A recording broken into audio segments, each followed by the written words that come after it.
नमस्कार दोस्तों, याद कीजिए पिछली बार भारतीय जनता पार्टी ने एनडीए की बैठक कब बुलाई थी। यानी कि जो एनडीए गठबंधन है, नेशनल डेमोक्रेटिक अलायंस, जिसमें भारतीय जनता पार्टी के कई सहयोगी हैं, कई सहयोगियों ने उनका साथ छोड़ दिया और बड़े बड़े साथियों ने साथ छोड़ दिया।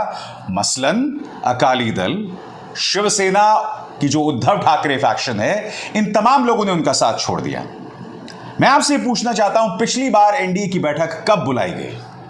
और बड़ा प्रश्न उससे भी, क्या विपक्षी एकता जो लगातार मजबूत होती जा रही है उससे बौखलाकर भारतीय जनता पार्टी ने जो है मंगलवार को एनडीए की बैठक बुलाई है, वो भी उस दिन जब विपक्षी दल जो हैं वो बेंगलुरु में मिल रहे हैं।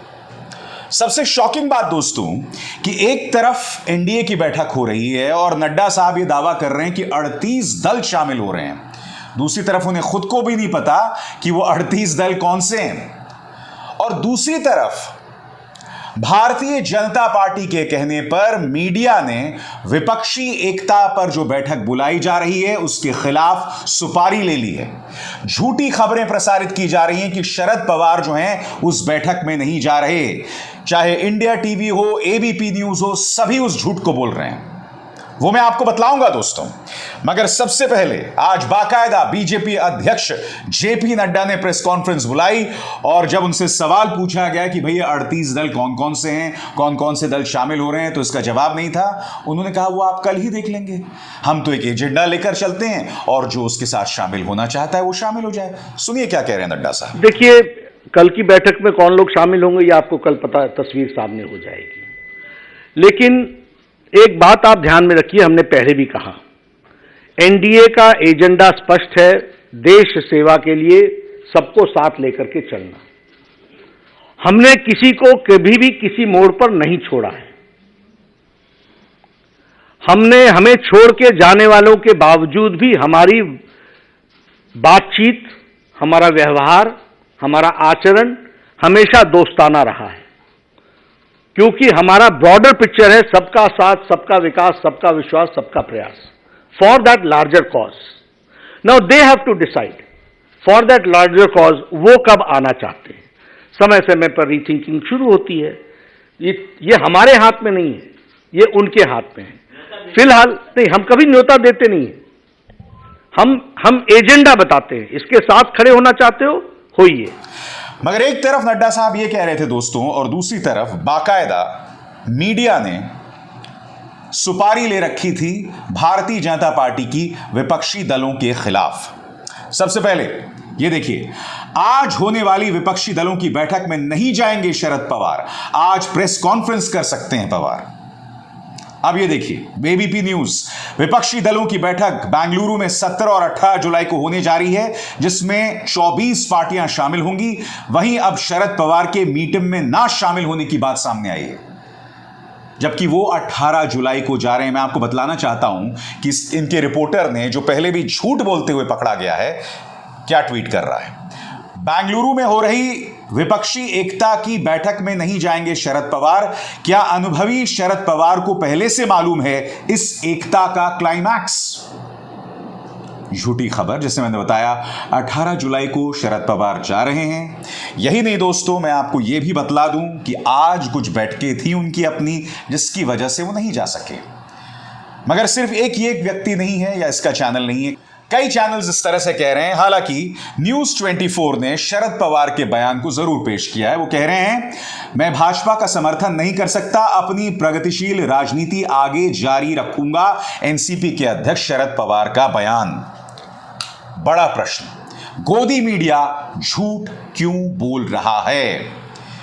क्या कह रहे हैं कांग्रेस अध्यक्ष मल्लिकार्जुन खड़गे? आइए सुनते हैं। दोस्तों, प्रधानमंत्री नरेंद्र मोदी और गृह मंत्री अमित शाह के लिए सबसे बड़ा सिरदर्द यह है कि जो मतभेद चले आ रहे थे आम आदमी पार्टी और कांग्रेस के बीच, उससे भी दूर हो गए।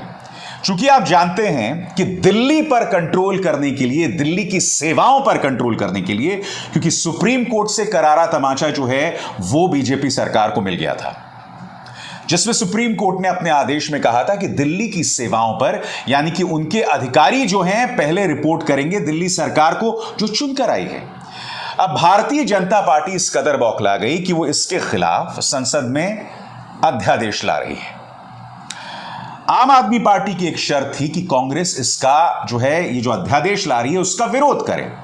कांग्रेस आनाकानी कर रही थी, मगर अब आखिरकार जो है कांग्रेस इसको अपना समर्थन दे रही है। नतीजा ये है दोस्तों कि अब जो कल बैठक हो रही है, आज बैठक हो रही है, इसमें तमाम बड़े नेता जा रहे हैं। शरद पवार 18 जुलाई को आएंगे, मगर तमाम बड़े नेता इस रात्रि भोज में मौजूद हैं। और गोदी मीडिया लगातार यह कह रहा था कि विपक्षी एकता जो है वो खाई में जा चुकी है। मैं एक बात स्पष्ट कर दूं दोस्तों, बेशक विपक्ष में एकता हो जाए, बेशक ममता बनर्जी, नीतीश कुमार, अरविंद केजरीवाल, अखिलेश यादव, वामपंथी दल, तमाम लोग एक मंच पर आ जाएं, मगर जब तक भारतीय जनता पार्टी से मुकाबले करने की रणनीति नहीं होगी, एक दिशा नहीं होगी, इस विपक्षी एकता का कोई फायदा नहीं, पूरी तरह से एक्सपोज हो जाएंगे।